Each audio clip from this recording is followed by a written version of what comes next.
ओम नमो भगवते वासुदेवाय। ओम नमो भगवते वासुदेवाय। ओम नमो भगवते वासुदेवाय। नारायण नमस्कृत्यं नरं चैव नरोत्तमं देवीं सरस्वतीं व्यासं ततो जयमुदीरये। नष्टप्रायेषु अभद्रेषु नित्यं भागवत सेवया भगवती उत्तम श्लोके भक्तिर्भवती नैष्टिकी।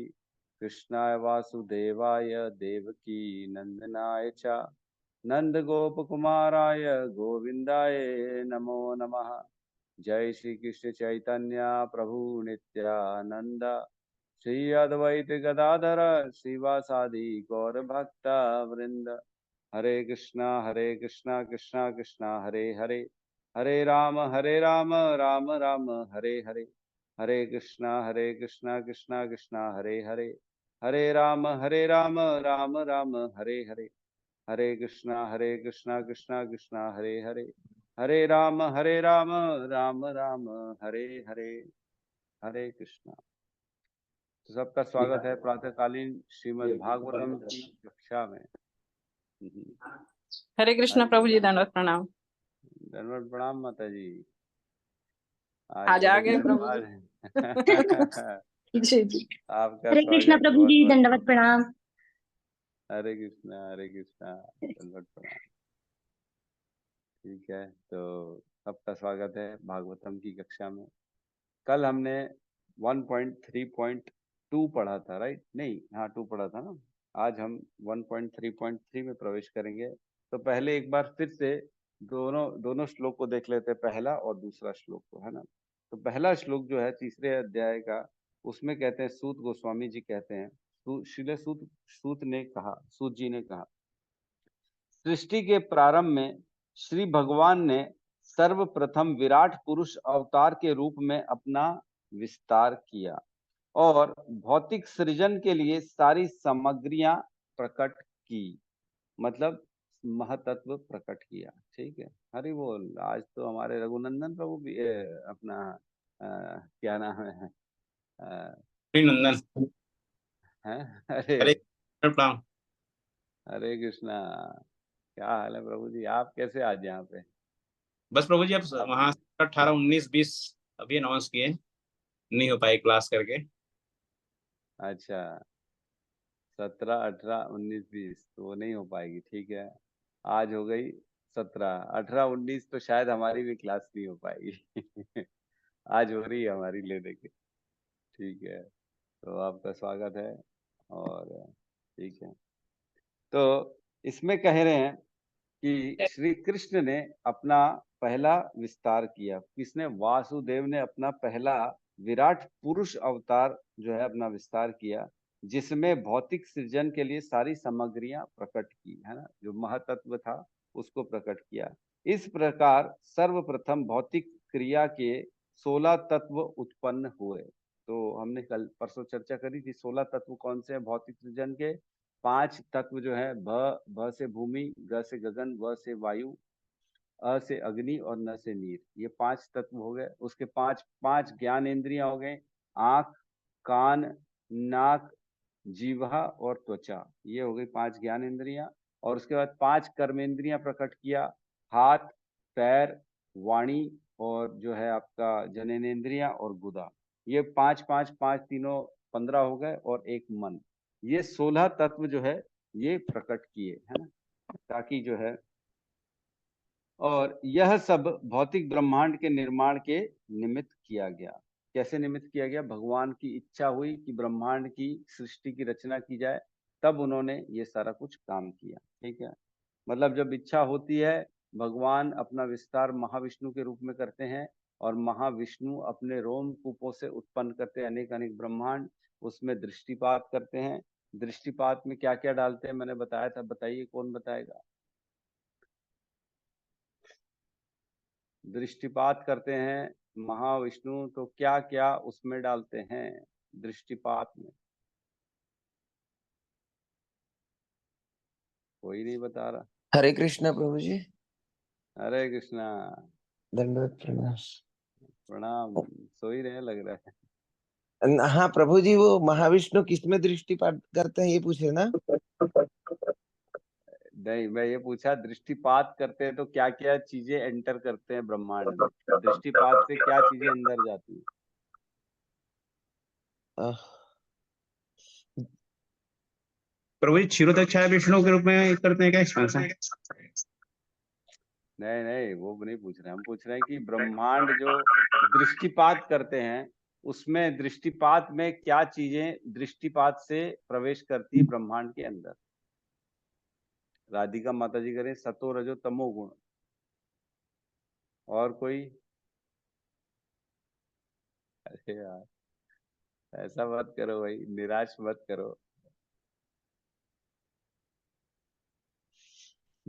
16 चीज प्रवेश कर आते हैं क्या प्रभु जी?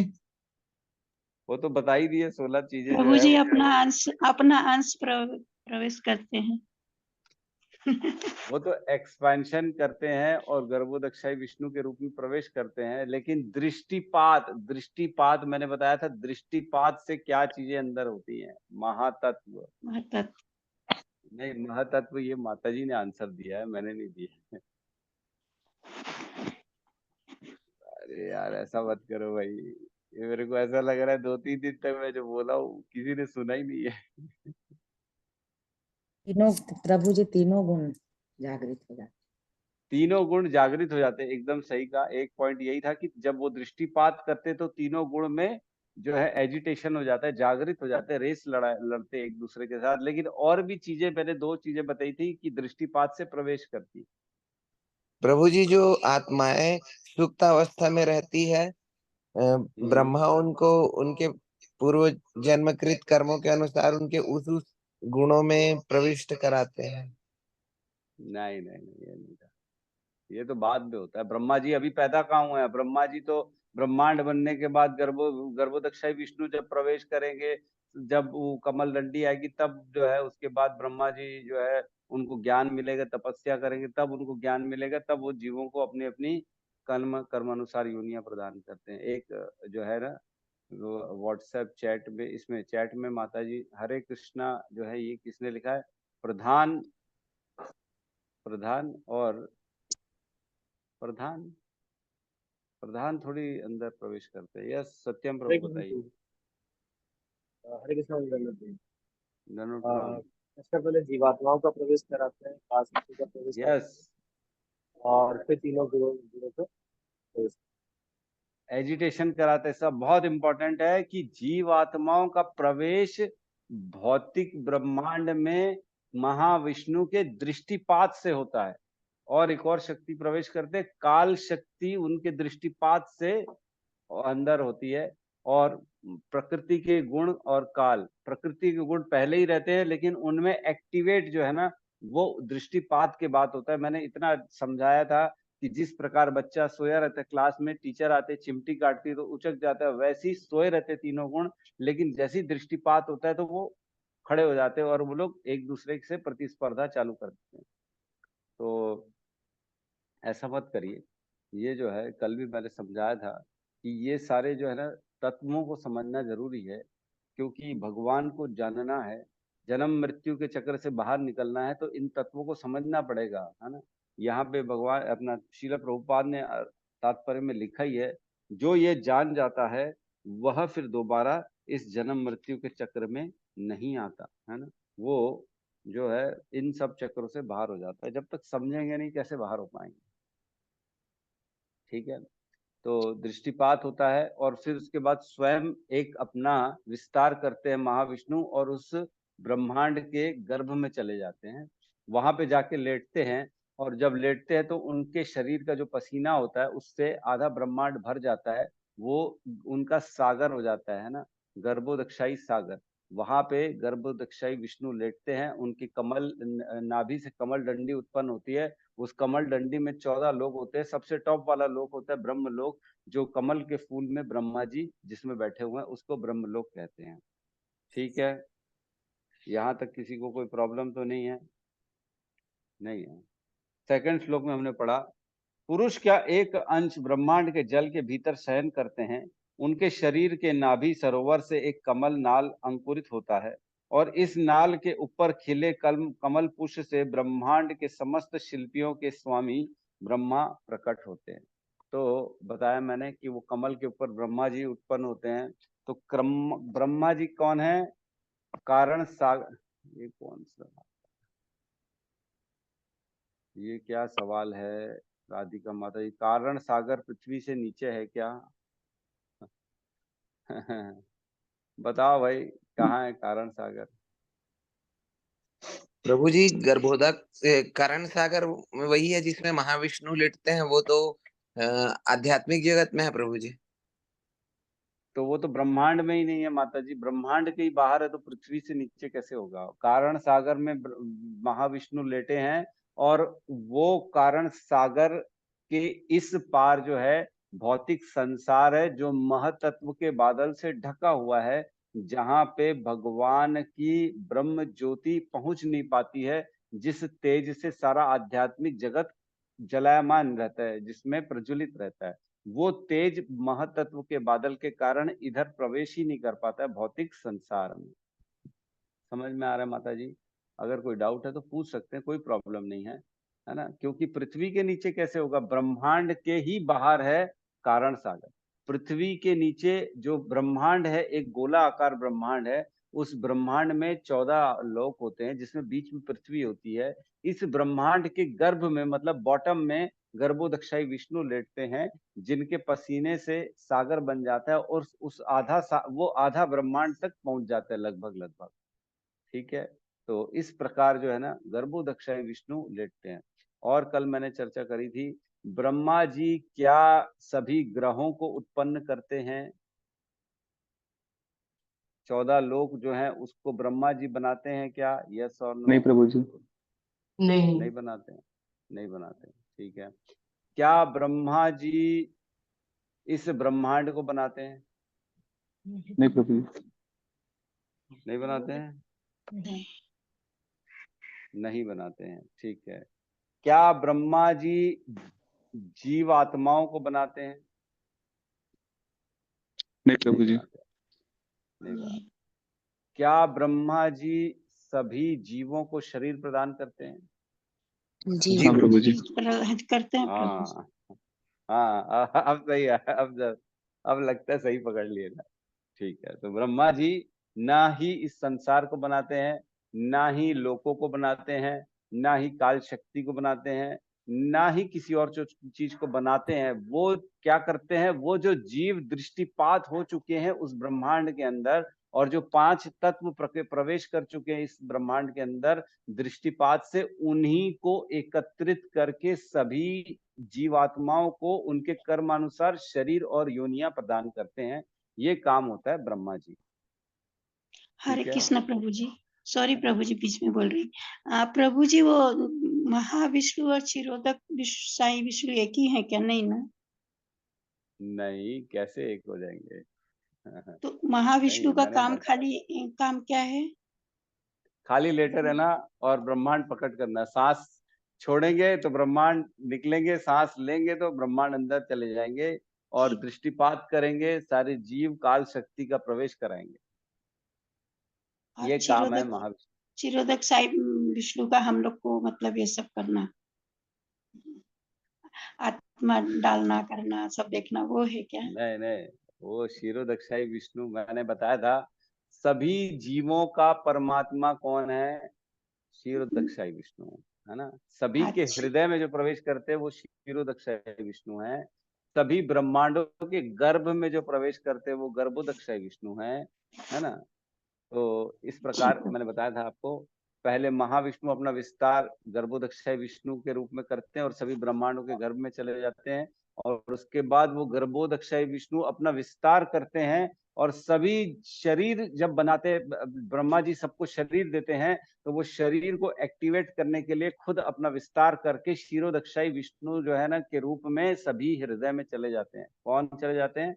गर्भोदक्षाई विष्णु एक्सपांशन करते हैं अपना क्षीरोदक्षाई विष्णु के रूप में। तो क्षीरोदक्षाई विष्णु सभी के हृदय में परमात्मा के रूप में रहते हैं, और वो अलग से एक उनका वैकुंठ है ब्रह्मांड के अंदर, जिसको क्षीर सागर में वहां क्षीरोदक्षाई विष्णु लेटे हुए हैं, वो वैकुंठ है ना। धन्यवाद। ब्रह्मांड के अंदर भी वैकुंठ है, जहाँ सभी देवता देवी देवता दिखाते ना, कुछ भी प्रॉब्लम हो जाती तो विष्णु के पास चले जाते, हे विष्णु हमारी रक्षा करो, वैकुंठ लोग चले गए। वो कहाँ पे है? वो एक वैकुंठ इसी ब्रह्मांड के अंदर है। उस वैकुंठ में क्षीरोदक्षाई विष्णु लेटे हुए हैं, वो क्षीर सागर में है। वो क्षीर सागर जहाँ पे सभी देवता और असुर ने मंथन किया था, याद है? मंथन असुर कैसे करेंगे? ब्रह्मांड के बाहर तो जा नहीं सकते, किसी में हिम्मत नहीं है ब्रह्मांड के बाहर चले जाए। ब्रह्मांड के अंदर ही वो क्षीर सागर है जहाँ पे मंथन हुआ। यस, रोहिणी नंदन प्रभु कुछ कहना चाह रहे हैं। हरे कृष्ण जी, धन्यवाद प्रणाम। प्रभु जी, जैसे क्या बोलते हैं, ब्रह्मा जो है शरीर बनाते हैं और उसमें जो है क्या बोलते हैं आपका क्षीरोदक्षाय जो है वो आत्मा डालते हैं, ऐसे है ना प्रभु जी? खुद आत्मा है, वो खुद आत्मा है। क्षीरोदक्षाई विष्णु आत्मा, वो वो प्रवेश खुद करते हैं परमात्मा, परमात्मा है वो, जी। जो सारे विश्व के हर कण कण में प्रवेश करते हैं। वो क्षीरोदक्षाई विष्णु के रूप में प्रवेश करते हैं। कौन? पहले गर्भोदक्षाई विष्णु अपना एक्सपांशन करते क्षीरोदक्षाई विष्णु के रूप में, और वो क्षीरोदक्षाई विष्णु हर कण कण में, हर हृदय में, जीवों के हृदयों में प्रवेश करते हैं परमात्मा के रूप में। तो प्रभु जी, मेरा क्वेश्चन ये था कि जैसे ब्रह्मा जी का प्रलय और कल्प, तो इसमें आपका उस टाइम में जो होता है प्रभु जी 100 साल के बाद में पूरा खत्म हो जाता है समझिए, तो अपना कर्म संचित रहता होगा, जैसे जिसमें लास्ट इसमें जो रहते हैं तो सब अपना कर्म संचित रहता है, उसके आधार पे डालते होंगे क्या, अपने प्रवेश करते होंगे क्या? वही मैंने बताया ना अभी, सबसे पहले तो यही बताया है। ब्रह्मा जी जीवों को कैसे शरीर प्रदान करते हैं? उनके कर्मानुसार उनको अलग अलग योनियों के शरीर प्रदान करते हैं, है ना। जब पिछले अच्छा। कर्म जो होंगे, जो उनकी इच्छाएं होंगी, कर्मानुसार उनको प्रकृति से सारा सामान लेके उसको जीव को बना के शिव शरीर प्रदान करते हैं, उनको विभिन्न योनियां प्रदान करते हैं उनके कर्मानुसार, है ना, जो उनके प्रारब्ध उनके अनुसार। तो प्रभु जी, जैसे लेकिन महाविष्णु जो है आपको श्वास लेते खींचते होंगे तो पूरा खत्म हो हाँ जाता है ब्रह्मांड जो इसमें, तो उस टाइम में क्या हाँ, स्थिति रहती होगी फिर उस टाइम में जीवात्मा बताइए की? भाई, बताइए। हमने कल परसों चर्चा करी थी, क्या चर्चा, क्या स्थिति रहती है? कहाँ जाते जीवात्मा सारे के सारे? बताइए। हमने इसकी भी चर्चा करी थी, कहाँ जाते हैं? कोई नहीं बता रहा यार, क्या ये सब सोते रहते हैं क्लास में। यस, हमारे होनहार सत्यम प्रभु, बताइए। कि मैं ट्राई करता हूँ। हम्म सबसे पहले क्या होता है कि जैसे ही ब्रह्मांड नष्ट होने होता है, मतलब प्रलय का समय आता है, उस समय जितने भी जीव होते हैं वो सारे सभी लोग जो गर्भोदक्षाई विष्णु के गर्भ में जाते अच्छा। हैं। लेकिन तो जैसे श्वास मतलब अंदर लेते हैं ना, तो एक तरह से फिर अंदर चलते हैं। श्वास छोड़ना और श्वास अंदर लेना, ये वाला आपने बताया था। हाँ तो हाँ श्वास जो है अंदर लेते हैं तो फिर वो सारा अंदर चले जाते हैं, वहीं पे सेफ रहते हैं। फिर जैसे ही प्रलय के बाद जो है हमारा कल्प आता है, कल्प का समय, और साथ मतलब उसी साथ साथ मतलब गर्भोदक्षाई विष्णु जो श्वास पे बाहर छोड़ते हैं, तब वो कई सारे ब्रह्मांड बाहर निकलते हैं। फिर उसके बाद जब ब्रह्मांड बाहर निकलते हैं तो उनके कर्मों के अनुसार जो है अलग अलग ब्रह्मांडों में वो मतलब जीवन दान दिया जाता है हर एक जीव। गर्भोदक्षाई विष्णु सांस नहीं लेते हैं, महाविष्णु सांस लेते हैं, है ना। माता जी, राधिका माता जी कह रही सुप्त अवस्था में गर्भोदक्षाई विष्णु के गर्भ में चले जाते हैं। देखिए मैं बता रहा हूँ आपको, थोड़ा सा आप लोग समझिएगा एकदम अच्छे से। कान खोल के, दिमाग लगा के, एकदम अच्छे से मैं सारी चीजें एक बार फिर से रिपीट कर रहा हूँ, क्या होता है क्या नहीं होता है, बाद में कंफ्यूजन नहीं होना चाहिए। जब कृष्ण की इच्छा होती है भौतिक संसार उत्पन्न करने की, तब महाविष्णु के रूप में, महाविष्णु शाश्वत हैं, महाविष्णु टेम्पररी नहीं है, शाश्वत है। मतलब शाश्वत है, कभी भी ऐसा काल नहीं था कि महाविष्णु नहीं थे। लेकिन भगवान कृष्ण महाविष्णु के रूप में अपना पुरुष अवतार लेते हैं। इसका मतलब यह है कि महाविष्णु पहले से ही थे, लेकिन शक्तियां जागृत अवस्था में, जैसे एक बात बताइए, एक जज घर में जज है, घर में भी जज रात को हाफ पैंट पहन के घर में जज सोता है, तो क्या वो जज है कि नहीं है? है कि नहीं है जज? जज है तो जज प्रभु है, जी। लेकिन क्या वो जज का कार्य कर रहा है? नहीं नहीं। कर रहा है, वो फिलहाल सोया हुआ है, वो फिलहाल दूसरे काम में है। लेकिन जब सुबह होगी, कोट पैंट पहन के गाड़ी में जाएगा अपने ऑफिस में, तब जज बनेगा। ठीक है। उसी प्रकार अगर कोई सेनापति है, तो सेनापति घर में रहता है तो एज अ पिता रहता है, एज अ भाई रहता है, एज अ पुत्र रहता है। लेकिन अगले दिन जब लड़ाई करने जाना है, तब सेनापति पूरा सेनापति बनेगा। जब सेनापति बनेगा, तो सेनापति नहीं था क्या रात में? रात में भी था सेनापति, लेकिन सेनापति नहीं, उस रूप में नहीं था, लेकिन सेनापति है वो। तो सुबेरे सेनापति बना, इसका मतलब क्या था? रात में भी था, अभी भी है, लेकिन अब हम ऐसा क्यों बोलते हैं कि सेनापति बना? क्योंकि अब वो उस प्रभाव में, उस शक्तियों के साथ उस कार्य के लिए अब निकल पड़ा है। वैसे ही महाविष्णु पहले से ही थे, हमेशा रहते हैं, लेकिन जब भगवान की प्रकृति उत्पन्न करने की इच्छा होती है सृष्टि की, तब भगवान महाविष्णु के रूप में प्रवेश करते, मतलब महाविष्णु को पुरुष अवतार में एक्सपेंशन करते, मतलब वो सारी शक्तियां महाविष्णु में आ जाती हैं, और तब महाविष्णु फिर अपने शरीर से अलग अलग अलग अलग अलग ब्रह्मांड, हर रोमकूपों से ब्रह्मांड उत्पन्न करते। ठीक है। तो ब्रह्मांड उत्पन्न हो गए। जैसे ही ब्रह्मांड उत्पन्न होते हैं, तो महाविष्णु उसमें दृष्टिपात करते हैं। ठीक है। जो ब्रह्मांड होते, भौतिक ब्रह्मांड, पहले होते प्रधान, है ना? प्रधान से बनता है महातत्व, महातत्व से बनता है प्रकृति।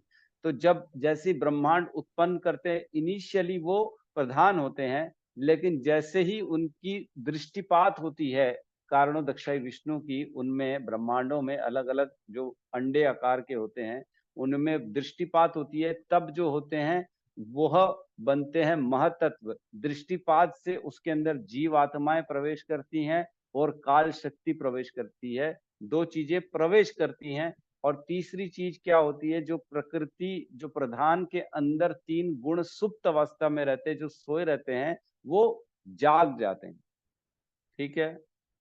जो प्रधान है वो सुप्त अवस्था में है, और उसमें सारी सारी चीजें पहले से ही सब चीज होती है, लेकिन सारी की सारी चीजें अव्यक्त अवस्था में होती है। लेकिन जैसे ही दृष्टिपात होती है, तो वो व्यक्त अवस्था में सारी ये जो 16 तत्व हैं वो बाहर आ जाते हैं। जिस प्रकार किचन का आटा दाल माता जी रात को सब डब्बों में बंद करके चले जाती है, कुछ दिखता नहीं। हम जाएंगे रात को किचन के अंदर, तो कुछ दिखेगा क्या? अरे कुछ तो खाने को मिल रहा है, कुछ तो भूख लगी है, तो वो लोग अरे बाप रे कुछ नहीं, पूरा किचन खाली है। क्यों? क्योंकि सारे डब्बों में भर के अंदर चला गया है। माता रात को सो रही है, तो अब कुछ नहीं मिलेगा आपको, जब सुबह आएगी तब मिलेगा। उसी प्रकार सारे ये तत्व 16 तत्व सुप्त अवस्था में रहते हैं अंदर। जैसे ही वो दृष्टिपात होता है, तो वो जागृत होके सब बाहर आ जाते हैं। अब जब सब चीजें आ गई हैं, तो इसको कहते हैं महतत्व। अब महतत्व से जब स्वयं महाविष्णु अपना एक्सपांशन करते ब्रह्मांड के अंदर गर्भोदक्षाई विष्णु के रूप में, तब गर्भोदक्षाई विष्णु उसमें प्रवेश करते हर ब्रह्मांड में। उन हर ब्रह्मांडों में वो अपनी कमल की नाभि से 14 लोग उत्पन्न करते, सबसे ऊपर ब्रह्मा जी को आसीन करते हैं। तो ब्रह्मा जी जब आसीन होते हैं, तब ब्रह्मा जी सबसे पहले जीव हो गए इस संसार, इस ब्रह्मांड की। अब वो समझ में नहीं आता उनको कि मुझे क्यों पैदा किया गया है। तब वो तपस्या करते, उनको दो शब्द सुनाई देते, तप। मैंने, चलो पहले मैं ये बताता हूँ, फिर एक बार। तप, दो चीज सुनाई देती है। तो वो तपस्या करने बैठते हैं, ये 1000 दिव्य सालों तक तपस्या करते हैं, तब स्वयं गर्भोदक्षाई विष्णु उनके हृदय में सारा ज्ञान उत्पन्न कर देते हैं। और जब ज्ञान उत्पन्न कर देते सृष्टि का, तब ब्रह्मा जी इन सारे 16 तत्वों से, और जीव आत्मा जो ऑलरेडी प्रवेश कर चुकी है भगवान के दृष्टिपात से, इन सबको मिला जुला के इसको सबको अलग अलग योनियां प्रदान करते हैं उनके कर्म अनुसार। तो एक चीज मैं बता दूं, अभी अभी ब्रह्मांड बना है, अभी अभी ब्रह्मा जी को ज्ञान आया, अभी अभी जीव प्रवेश किए हैं, तो उनके कर्म अनुसार मतलब वो पिछले ब्रह्मांड जो खत्म हुआ था उसमें जो कर्म किए थे, उन कर्मों अनुसार इस नए ब्रह्मांड में इनको नई योनियां प्रदान होंगी, है ना। इसका मतलब ये है जीवात्माएं की हमेशा कुछ न कुछ प्रारब्ध बने रहते हैं, उनके अनुसार उनको जीवन मिलता रहता है ना। तो इस प्रकार सबको योनियां प्रदान होती हैं। अब जब ब्रह्मा जी की रात्रि आती है, प्रलय होता है, रात्रि को हम प्रलय कहते हैं, दिन को कल्प कहते हैं। तो दिन के 12 घंटे में 1000 चतुर्युगी होते हैं, उनके बीत जाने के बाद रात्रि का समय आता है, ब्रह्मा जी के सोने का समय आता है, जिसको हम कल्प कहते हैं। उस समय जो गर्भोदक्षाई विष्णु का सागर है, वो स्वर्ग लोक के ऊपर तक पानी भर जाता है, और महर लोक तक जो है ना, महरलोक, जनलोक, तपलोक और ब्रह्मलोक, ये 4 लोक कभी भी कल्प में नहीं विनाश होता है इनका। मतलब ब्रह्मा जी की रात्रि जो होती है, तो ये 4 लोकों में जो जो व्यक्ति रहेगा वो ब्रह्मा जी की रात्रि भी देख पाता है। ठीक है। क्योंकि क्या होता है, जब रात का प्रलय होता है ना, उस समय सागर भर जाता है, बहुत ज्यादा अग्नि आती है, अग्नि की वर्षा होती है, इस तरह के अलग अलग कार्य होते हैं, ताकि सारा ब्रह्मांड, और उस समय जो महरलोक के नीचे के जितने भी लोक होते हैं, उनमें जितने भी जीवात्माएं हैं, वो सारे के सारे गर्भोदक्षाई विष्णु के गर्भ में प्रवेश कर जाती हैं सुप्त अवस्था में। ठीक है। अब अगला दिन फिर जब कल्प चालू होगा, तो वो सागर का लेवल डाउन हो जाएगा, सारे जीवात्माएं जो गर्भोदक्षाई विष्णु के गर्भ में चली गई थी, वो बाहर निकल आएंगी, और वो सारे के सारे ब्रह्मा जी उनको वापस से अलग अलग योनियां डाल देंगे उनके कर्मानुसार। ये चक्र चलता रहेगा ब्रह्मा जी के 100 साल तक। ब्रह्मा जी के जब 100 साल हो जाएंगे, जब ये संपूर्ण ब्रह्मांड ही विनाश होने का समय आ जाएगा, जब महाविष्णु सांस अंदर लेंगे, तो ये ब्रह्मांड वापस उनके शरीर में चला जाएगा, और इस ब्रह्मांड के अंदर के जितने जीव हैं, वो सारे के सारे महाविष्णु के गर्भ में चले जाएंगे। महाविष्णु के, याद रखिएगा, महाविष्णु, गर्भोदक्षाई विष्णु अब नहीं है, क्योंकि वापस ब्रह्मांड महाविष्णु के रोमकूपों से अंदर जा चुका है। ठीक है। अब वहां पे गए, वापस महाविष्णु के गर्भ में चले गए हैं। अब महाविष्णु जब दृष्टिपात करेंगे, तो वो जीव आत्माएं वापस से किसी नए ब्रह्मांड में चली जाएंगी और वहां पे प्रवेश कर जाएंगी। ठीक है। इसमें कोई डाउट है किसी को, कोई प्रॉब्लम है, समझ में नहीं आ रहा है? हरि बोल। मतलब फिर से अपना कर्म के अनुसार फिर सारी आत्माएं फिर से अपना जो करेंगे प्रभु जी इसमें नेक्स्ट। यस यस, बिल्कुल बिल्कुल। मतलब प्रभु, हरे कृष्णा प्रभु जी। फिर जो हम अभी तो गर्भोदक साई भगवान विष्णु के अंदर जाते हैं, तो हम अपने कर्मों की अवस्था से फिर से जागते हैं, फिर महाविष्णु के अंदर चले जाते हैं दूसरे ब्रह्मांड में, तो हमारे कर्म खत्म हो जाते हैं क्या, वहां फिर रहते हैं? नहीं नहीं नहीं, कर्म कभी कभी कभी खत्म नहीं होता। अवश्य में भोक्तव्यम कृतम कर्म शुभाशुभम। जो भी आपने शुभ अशुभ कर्म किया है, वो अवश्य अवश्य अवश्य भोगना पड़ेगा, चाहे ब्रह्मांड क्यों ना खत्म हो जाए, अगले ब्रह्मांड में जाके उस कर्म को भोगना पड़ेगा। उन कर्मों के आधार पे ही ब्रह्मा जी अलग अलग योनियां प्रदान करते। जैसे मैंने बताया कि ब्रह्मा जी, जैसे ब्रह्मांड बनता है, उनको शक्ति मिलती है, जीवात्माओं को अलग अलग योनियां प्रदान करते। कैसे, किस आधार पे योनियां प्रदान करते हैं? वो उनके विगत पिछले ब्रह्मांड के कर्मों के अनुसार इस ब्रह्मांड में उनको योनियां प्रदान करते। ठीक है। बहुत बड़ी, बहुत बहुत पुरानी बही खाता है जमींदारों की तरह, खत्म ही नहीं होगा। बिल्कुल बिल्कुल। ठीक है। तो राधिका माता जी ने लिखा है, सबसे पहले सृष्टि जब बनी, जीवात्मा का कोई प्रारब्ध नहीं था, तब नीचे की योनियों में कौन से जीवात्माएं आई प्रभु, कैसे सृष्टि का आरंभ हुआ? ये प्रश्न जो है, ये बड़ा खतरनाक है, इसका कोई आंसर नहीं है। श्रील प्रभुपाद भी कहते हैं कि इसका कोई डाटाबेस नहीं है कि जीवात्मा कब से है। अनादिकाल लिखा है, मतलब अनादिकाल है, उसमें कब से है इसकी कोई हमारे पास रिकॉर्ड नहीं है। कृपया बताइए, सबसे पहले सृष्टि जब बनी, जीवात्मा को कोई प्रारब्ध नहीं था, तब नीचे की योनियों में कौन सी जीवात्मा आई प्रभु, कैसे सृष्टि का आरंभ हुआ? ये इसका आंसर नहीं है माता जी, न हमारे पास है, न प्रभुपाद ने कहीं क्लियर ये बताया।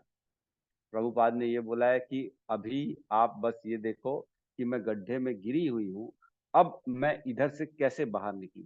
गड्ढे में कैसे गिरे, किसने गिराया, कब गिराया, क्यों गिराया, ये प्रश्न मतलब अर्थहीन है। क्योंकि इसका कोई डाटाबेस नहीं, अनादि काल लिखा है। अब आप एक बात बताइए, इस ब्रह्मांड के 50 साल हो चुके ब्रह्मा जी के, है ना, उसके पहले से हम थे ना, तभी तो इस ब्रह्मांड में आए। हम अनेक अनेक ब्रह्मांडों में ट्रेवल करके अभी इस स्थिति में आए हैं। अब जाके पता नहीं कितने काल, कितने प्रलय, कितने महाप्रलय बीत चुके हैं, कितने ब्रह्मांडों को हम उनमें रहे होंगे, वो ब्रह्मांड विनष्ट हुए होंगे, फिर महाविष्णु के दृष्टिपात से नए ब्रह्मांड में आए होंगे, तब जाके हम आज की डेट में भगवान का नाम मिला है। और भगवान ने हमको मौका दिया है कि भाई अब तुम्हारे पास ये मौका है, तुम चाहो तो इस सर्कल को ब्रेक करके बाहर मेरे पास आ सकते हो, नहीं तो वापस से इसी चक्र में जाना पड़ेगा और अनंत अनंत अनंत अनंत कालों तक इसी ब्रह्मांड में अनेक अनेक योनियों में रहना पड़ेगा, है ना। एक श्लोक आता है 16वें अध्याय में, हमने पढ़ा है, आसुरीम योनिम मापन्ना मूढ़ा जन्मनी जन्मनी, है ना, आसुरीम योनिम मापन्ना मूढ़ा जन्मनी जन्मनी, क्या कहा था आगे उन्होंने,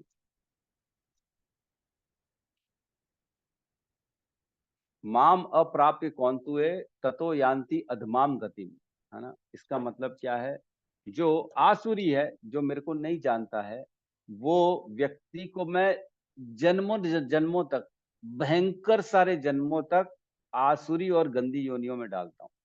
भगवान कह रहे हैं भगवत गीता में, आसुरीम योनिम आपन्ना मूढ़ा जन्मनी जन्मनी। जन्मनी जन्मनी मतलब अनेक अनेक अनेक अनेक, मैं बोल भी नहीं पा रहा हूं, इतने इतने ज्यादा अनेक जन्म भगवान उनको, आसुरी व्यक्ति को आसुरी बनाते हैं और गंदी योनियों में डालते हैं।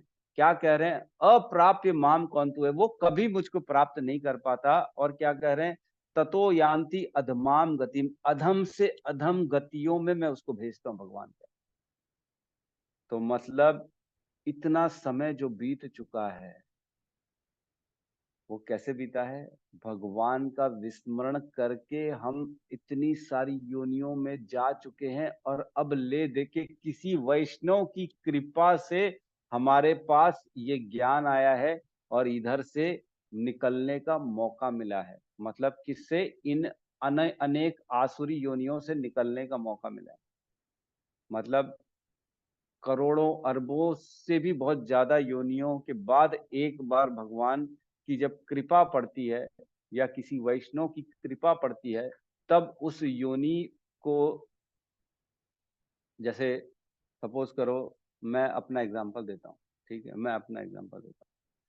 तो भगवान का प्रसाद किसी भी योनि में किसी को भी अगर दे दिया जाए, तो निश्चित तौर से उसकी अगली योनि जो होती है वो मनुष्य होती है और उसको भगवत भक्ति करने का मौका मिलता है, ठीक है।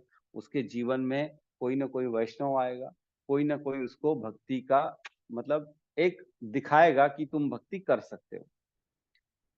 भगवान का प्रसाद हो, भगवान का अगर किसी भी पेड़ से किसी भी जो है फल को अगर भगवान के चरणों में अर्पित कर देते हैं, तो उस पेड़ की भी अगली योनि मनुष्य बन जाती है और उसको मौका मिलता है भक्ति करने।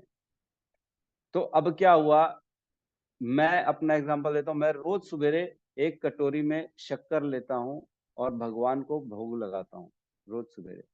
उस शक्कर को मैं जो है बाहर जाके, मेरे घर के बाहर जो एकदम साइड में ना चींटियां हैं, जो छोटे छोटे जीव हैं, उनको सबको खिलाता हूँ और भगवान से प्रार्थना करता हूँ कि हे भगवान, आपका प्रसाद इतना ज्यादा पावरफुल है, इन सब की अब अगली जन्म तो जरूरी है, मनुष्य बनना ही है, इनको कृपा करके अपनी भक्ति प्रदान करें ताकि ये लोग आए और हमारे इस संसार में भगवान के नाम का प्रचार करें। तो कहने का मतलब ये है, अगर किसी वैष्णव ने किसी अधम योनि के जीव के ऊपर कृपा कर दी, तब जाके वो अपना सारा सर्कल तोड़ देगा। वो जन्म के जो उसके बंधे हुए हैं वो सर्कल टूट जाएंगे। जो भगवान बोल रहे हैं कि मैं अधम से अधम योनियां देते रहूंगा, लेकिन भगवान भी बाध्य हो जाते हैं कि मेरा तो प्रसाद खा लिया, अब मैं इसको कैसे दे सकता हूँ, अरे छोड़ो छोड़ो, इसका अब सजा कैंसिल करो, इसको अधम योनि से निकालो, इसको मनुष्य योनि में डालो, क्योंकि मेरे भक्त ने इसके ऊपर कृपा कर दी है और अब मेरे को मेरे भक्त का मान रखना पड़ेगा, इसको वापस मनुष्य योनि में डालना पड़ेगा और इसको भक्ति भी देनी पड़ेगी। तो अब समझ में आ रहा है किसी को कि कैसे हम ब्रेक करके मनुष्य योनि में आते हैं और हमको भक्ति कैसे मिलती है। मतलब कहीं ना कहीं किसी की कृपा के कारण ही हमको भक्ति मिलती है, अदरवाइज भक्ति मिलना संभव नहीं है। क्योंकि भगवान कहते हैं एशाम ते अंतगतम पापम जनानाम पुण्य कर्मणा ते द्वंद्व मोह निर्मुक्ता भजते माम दृढ़वता। मेरी भक्ति में कौन आता है? जिनके पाप खत्म हो चुके हैं और जिनके पुण्य उदय हो चुके हैं। तो पाप खत्म हो चुके हैं, पुण्य उदय हो चुके हैं। इतना तो हम प्योर नहीं है, हमको तो मालूम है इसी योनियों में हमने इतने सारे पाप किए, कहाँ से हमारे पाप खत्म हो जाएंगे। तो हमको फिर भी भक्ति मिली है। क्यों मिली है? क्योंकि किसी न किसी वैष्णव ने हम पे कृपा करी है। गलती से हमने किसी की सेवा कर दी है, किसी को दान दक्षिणा दे दी है, किसी का चरण स्पर्श कर लिया है, गलती से किसी ने प्रसाद दे दिया है, गलती से किसी का स्पर्श हो गया है, कहीं से भी गलती से जगन्नाथ जी का प्रसाद खा लिया है, मथुरा वृंदावन का प्रसाद खा लिया है, तब जाके हमारे अंदर भक्ति प्रवेश की। भक्ति ऐसे नहीं मिलती है, बहुत मुश्किल से मिलती है। और जिसको मिलती है उसको उसकी वैल्यू समझनी चाहिए कि भक्ति ऐसे ही नहीं मिल जाती है। ठीक है, मेरे ख्याल से क्लियर है। अभी भी कुछ डाउट है तो हम इसमें क्लियर कर सकते हैं। प्रभु जी आप ब्रह्मांड हैं, मतलब अब एवी का क्या मतलब होता है? अभी प्रभु जी, अभी ब्रह्मांड है। अभी ब्रह्मांड है मतलब अभी महाविष्णु अपनी सांस छोड़े हुए हैं। यस, बिल्कुल सही कहा माता जी ने। महाविष्णु की एक सांस का मतलब है ब्रह्मा जी के 100 वर्ष की आयु। ब्रह्मा जी के 100 वर्ष की आयु में महाविष्णु बस एक सांस लेते हैं, इसमें ब्रह्मा जी की 100 वर्ष खत्म हो जाती। इतनी ही ब्रह्मांड का जीवन है। ब्रह्मांड का लाइफ कितना है? महाविष्णु की एक सांस। और वही हम आगे बढ़ते हैं, ब्रह्मांड में प्रवेश करते हैं तो ब्रह्मा जी के 100 वर्ष होते हैं महाविष्णु की एक सांस। अब ब्रह्मा जी के 100 वर्ष में हमारे कितने सारे वर्ष निकल जाते हैं, आपसे अपन ने चर्चा करी हुई है। करोड़ों अरबों करोड़ों वर्ष हमारे होते हैं। ये होती है महाविष्णु की एक सांस। और जैसे जैसे नीचे के लोकों में जाएंगे ना, ये गणना बढ़ती चली जाती है। ऊपर के लोकों में जैसे ब्रह्मा जी के 100 वर्ष इज इक्वल टू ब्रह्मांड की लाइफ। लेकिन जैसे ही हम नीचे के लोकों में आएंगे, महर लोक, तप लोक या स्वर्ग लोक में आएंगे, तो स्वर्ग लोक का भी जो है ना समय काल डिफरेंस चलता है दोनों में, है ना। स्वर्ग लोक के 6 महीने हमारे 6 महीने स्वर्ग का एक दिन होता है और हमारे 6 महीने स्वर्ग की एक रात्रि होती है। ठीक है, तो वैसे ही ये जैसे और नीचे चले जाएंगे तो हमारा एक दिन होगा और हो सकता है नीचे के तल वितल सुतल तलातल रसातल महातल पाताल वहां पे 100 वर्ष हो जाए हमारे एक दिन में। ठीक है, समझ में आ रहा है? किसी को कोई डाउट तो नहीं?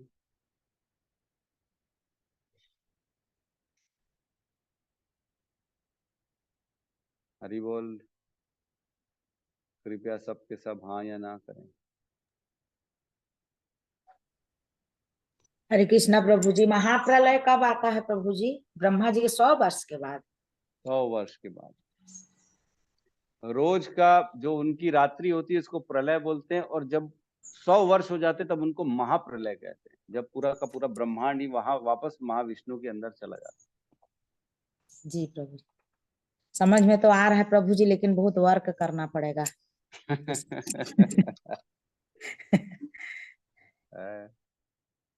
ठीक है, मैं चाहूंगा कोई और भी बताए कि क्लियर है, किसी को कोई डाउट तो नहीं है, नहीं तो हम आगे बढ़े, नहीं तो फिर एक बार और चर्चा करें।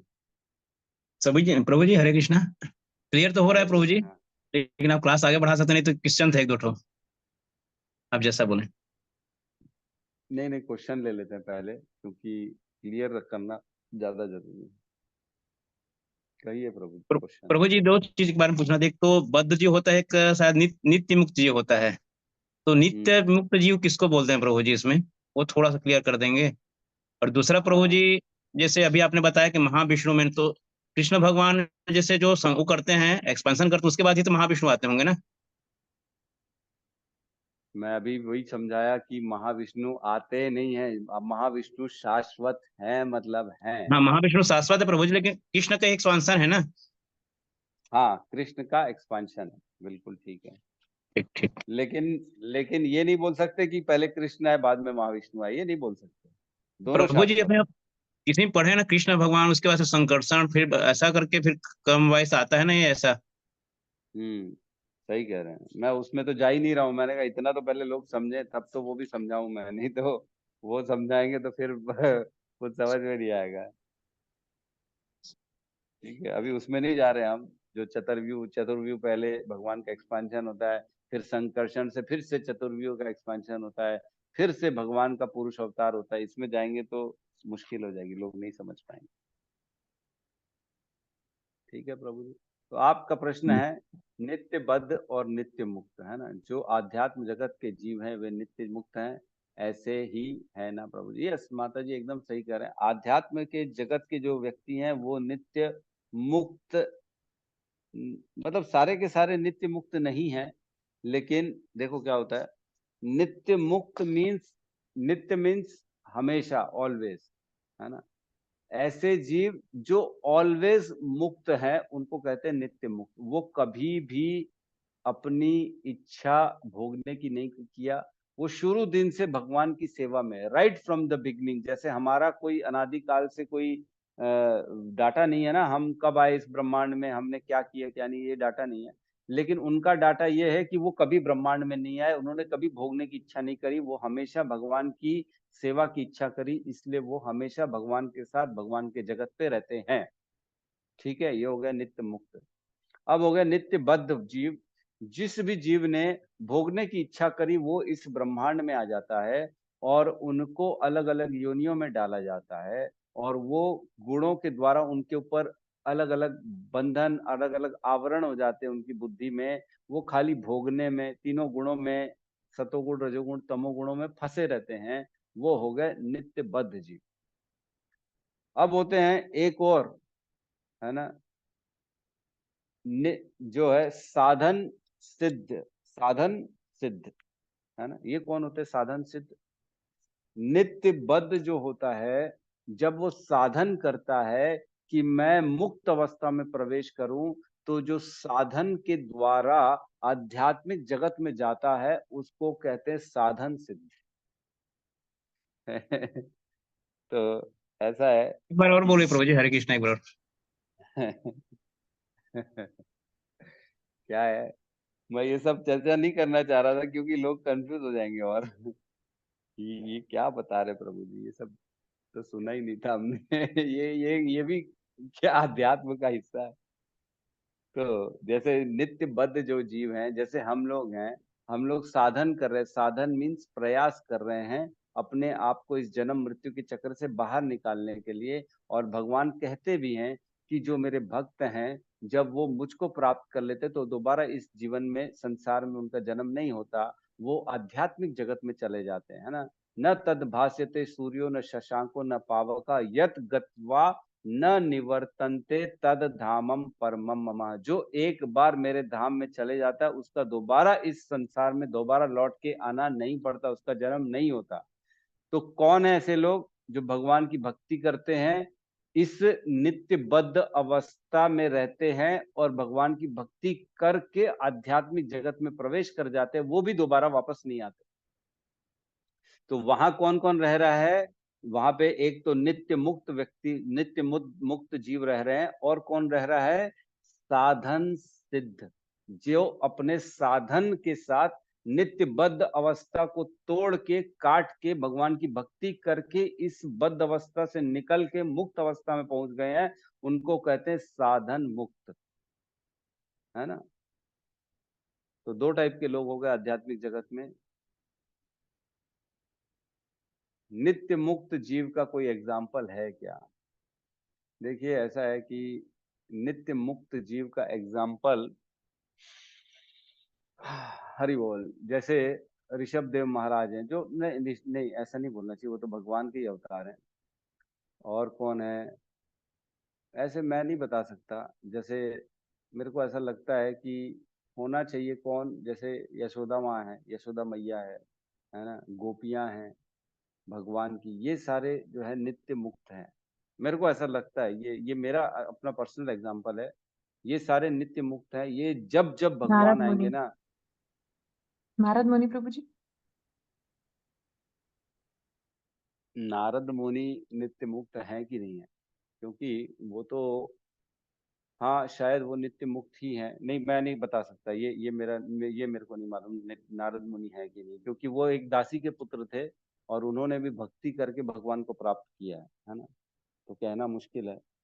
तो नित्य मुक्त मेरे को जो लग रहा है वो होने चाहिए, जैसे यशोदा मैया, गोपियां और भगवान के जो है नंद बाबा जी, ये सब होने चाहिए नित्य मुक्त, मेरे को ऐसा लगता है। मैं इसमें डाउटफुल हूँ, आप ये क्लियर करेंगे हम इसको किसी से कि कौन है, एग्जाम्पल के तौर पे कौन हो सकता है, क्योंकि जब भगवान आते हैं, नहीं प्रभुपाद जी तो जो है शक्ति आवेश अवतार में आएंगे, भगवान शक्ति मिलती है जिनको, उनको कहते हैं शक्ति आवेश अवतार, और वो भगवान का कार्य करते हैं। ठीक है, तो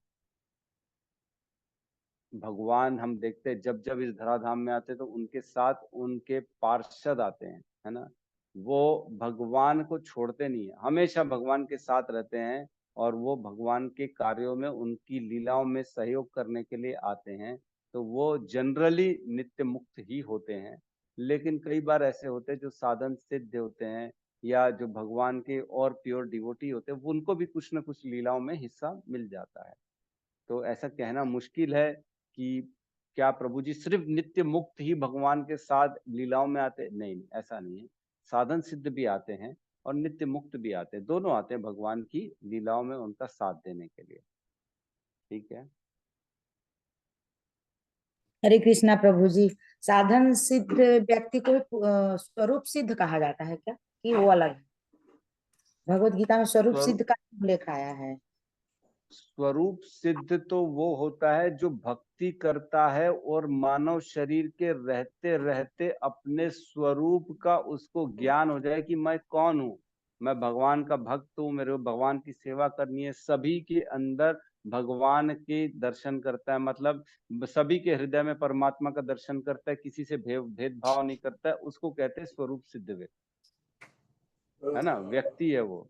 जी। और साधन सिद्ध मतलब अब वो इस संसार के बंधन को काट के भगवान के धाम में जा रहा है, वैकुंठ में जा रहा है, अब उसका इधर जन्म नहीं होगा दोबारा।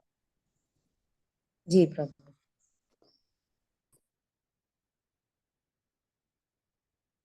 ठीक है, तो आज तो हमारा एक भी श्लोक नहीं हुआ। ठीक है, तो हमारे जो है नए भक्तों को आज बहुत बहुत शुभकामनाएं, जिनको कल दीक्षा मिली है तो कृपया एक बार पूरा रिवाइज करना होगा मुझे, यह सबको करना होगा, और अगर नहीं करेंगे फिर दोबारा प्रश्न पूछेंगे तो मैं दोबारा प्रश्नों का उत्तर नहीं दूंगा। क्यों? क्योंकि हमको आगे भी बढ़ना है, हमको ऐसे खाली एक ही जगह अटके नहीं रहना है, और अगर आप नहीं पढ़ेंगे तो इसका मतलब है आप जो है अपनी जो है इस बद्ध अवस्था से निकलने के लिए सीरियस नहीं है, आप बिल्कुल भी प्रयास नहीं कर रहे हैं कि मैं जो भगवान ने मेरे को अपॉर्चुनिटी दी है, जो मेरे को एक बहुत मुश्किल से अनेक जन्मों के बाद एक मेरे को अवसर मिला है, इसको मैं प्राप्त करके भगवान की कृपा लेके निकल जाऊं, इसके लिए आप चिंतित नहीं है, तो मतलब आप नहीं पढ़ेंगे और आप नहीं समझने की कोशिश करेंगे। तो नहीं समझने की कोशिश करेंगे तो हम रुकेंगे नहीं, हम अब आगे बढ़ जाएंगे। इसलिए आप लोगों को विनती है कि सुने, 2 बार 4 बार जरूर सुने, जिनको भी डाउट है क्लास की रिकॉर्डिंग मिल जाती है, सुनने से क्लियरिटी होगी। अगर सुनने के बाद भी कोई प्रश्न है तो आप मुझे व्हाट्सएप में डायरेक्ट प्रश्न पूछ सकते हैं, मैं उनका उत्तर दे दूंगा, कोई प्रॉब्लम नहीं। यस पद्म प्रिय माता जी। हरे कृष्ण प्रभु जी। प्रभु जी जो हम लोग के हृदय में है वो कौन सा विष्णु बोले? वही कंफ्यूज, तीनों में कंफ्यूज हो रहे हैं बार बार। क्षीरोदक्षाई विष्णु। प्रभु जी धन्यवाद। हाँ, क्षीरोदक्षाई विष्णु की फोटो आज जो है मैं बोलता हूँ सत्यम प्रभु तीनों की अलग अलग फोटो अभी ग्रुप में डालिएगा। महाविष्णु कौन है, गर्भोदक्षाई विष्णु कौन है, क्षीरोदक्षाई विष्णु कौन है, अभी ग्रुप में डालिएगा ताकि सबको समझ में आ जाए कि कौन से कौन है।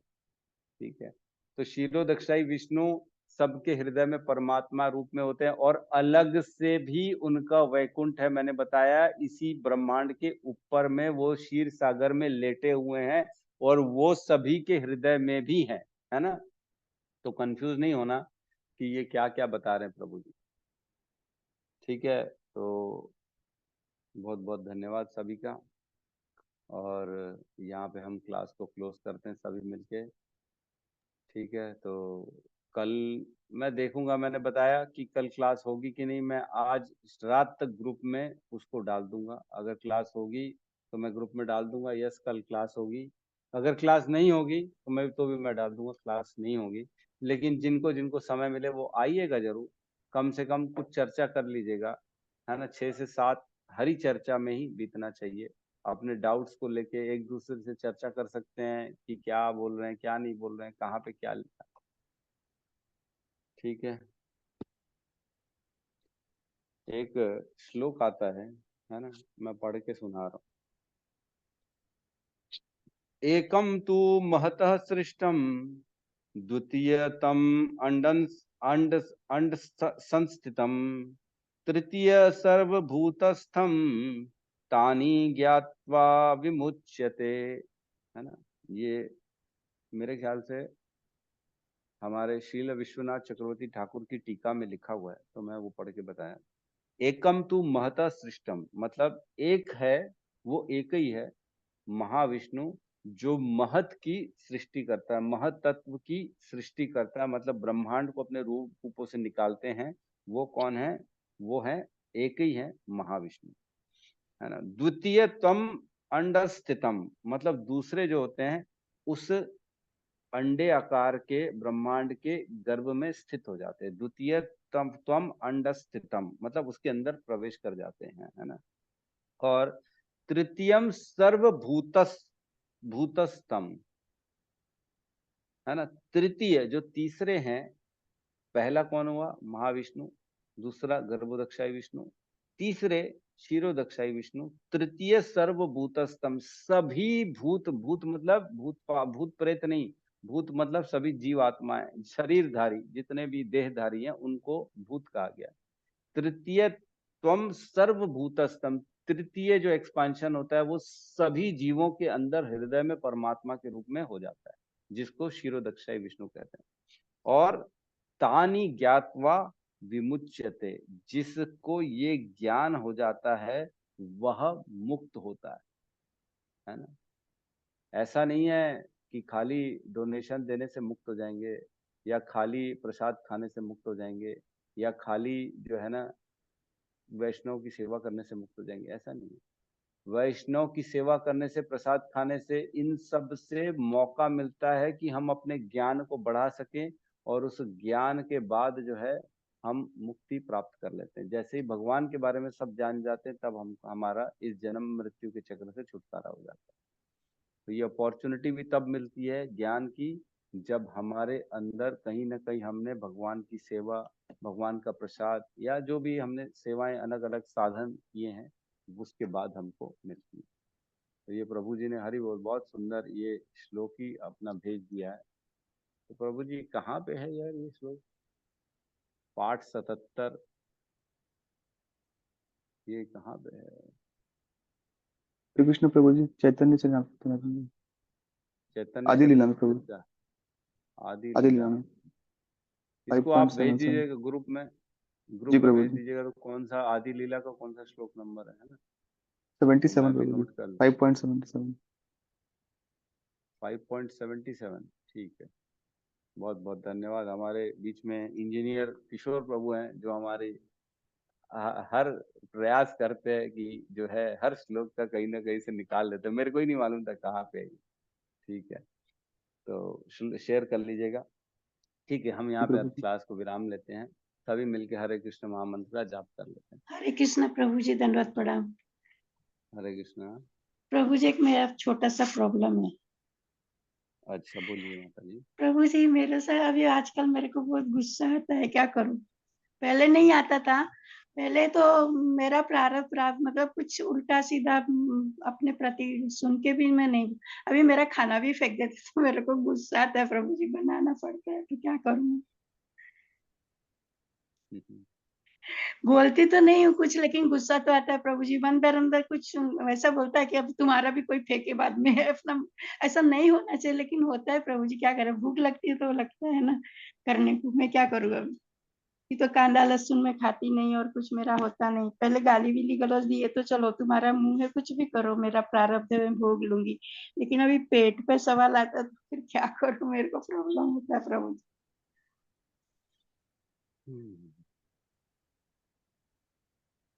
यहाँ भी मेरा पाप चढ़ रहा है, कर्म बन रहा है ना प्रभु जी, फिर तो गुस्सा नहीं अगर आप करना चाहिए। शांति से भोग लेंगी तो फिर कर्म क्यों बनेगा? गुस्से से कर्म नहीं बनता एक्चुअल में, गुस्से में आके कुछ बोलने या कुछ करने से कर्म बनता है ना? चैतन्य गुस्सा क्यों आता है? चरितामृत। गुस्सा क्यों आता है? क्योंकि हम जैसे जैसे रजोगुण और तमोगुण में जाते हैं ना, तब हमें गुस्सा बढ़ता है, लेकिन सतोगुण में गुस्सा नहीं आता। सतोगुण में आदमी जानता है कि ये तो जो है, चलो मेरे को, आप ये सोचिए ना, महाविष्णु की एक सांस ही तो है, कब चले जाना है, ये तो टेम्पररी है, हमको यहाँ परमानेंट थोड़ी रहना है, ये कोई हमारा घर परमानेंट थोड़ी शरीर, ये तो कुछ काल बचा है बस, 2 5 7 10 साल और क्या, इसके बाद तो छोड़ के जाना है, तो क्यों हम किसी के ऊपर गुस्सा करें? हम अपने काम में लगें, फटाफट जो हमारे लिए जरूरी है उस काम में लगें। अदरवाइज तो ये माया खींचने के लिए काम करती है, गुस्सा दिलाना, प्रेम दिलाना, मोह उत्पन्न करना, क्रोध, और ये सारी चीजें माया उत्पन्न कराती है ताकि आप इसी संसार में फंसे रहो। इच्छा द्वेष समुत्थेन द्वंद्व मोहेन भारत, है ना, सर्वभूतानि सम्मोहम सर्गे यान्ति परंतप। ये इच्छा द्वेष के कारण ही जो राग द्वेष उत्पन्न होता है, इसी के कारण व्यक्ति अलग अलग योनियों में चला जाता है, इसी संसार में प्रभु जी फंसा। खाने गए, खाना खाने गए, बना के रखा है, रात को खाने गए 10 बजे तो देख रहे खाना हमारा कचरे में है, तो फिर क्या करें? फिर तो थोड़ा तो लगता है प्रभु जी, क्या करें? अभी अपन ऐसा कुछ बोलते नहीं है लेकिन खराब हाँ मैं लगता है। मानता हूँ, क्योंकि भौतिक अवस्था में हम इतने शुद्ध नहीं हुए हैं, इसलिए हमको वो भाव नहीं हाँ आता। लेकिन आपको मालूम तो है ना कि सही और गलत क्या है, आपको मालूम तो है, तो ठीक है, एक बार प्रयास करो भाई, ठीक चीजें ठीक करने का, बेटा ये नहीं कर सकते, ये नहीं करना चाहिए, मैं भी तो भूखी हूँ, मेरे लिए क्यों फेंक दिया, आप बोल सकते हो, कोई बुराई नहीं है इसमें। वो मेरे लेकिन को आप देखना ही नहीं क्रोध, पसंद करते ना प्रभु जी, मेरे को खड़ा ही नहीं करना चाहती है, तो फिर मैं उनको क्या बोलने जाऊँ? अभी वो कोई मुझे देखना ही नहीं चाहे तो मैं क्या? और बेटे को बोलती मेरा गाँव में शिफ्ट कर दो, जो भी है थोड़ा बहुत किसी को हम रख के खा लेंगे, जी लेंगे, कम से कम वो भी चैन से रहेगा, मैं भी रहूंगी। तो नहीं, गाली गलौज तक बर्दाश्त होता है पर वो सबको मिल के सभी हरे कृष्ण महामंत्र का जाप कर ले। हरे हरे कृष्णा हरे कृष्णा कृष्णा कृष्णा हरे कृष्णा हरे, हरे हरे, हरे राम राम राम हरे हरे। हरे। सभी भक्त सभी वृंद भक्त की जय। जय की जगत जय। गुरु शील प्रभुपाद की गुरु जय। जय श्री निताई गौर प्रभुपाद प्रेमानंदे। की हरि हरि बोल, हरि हरि हरि हरि, हरि हरि बोल। हरि हरि हरि। हरि।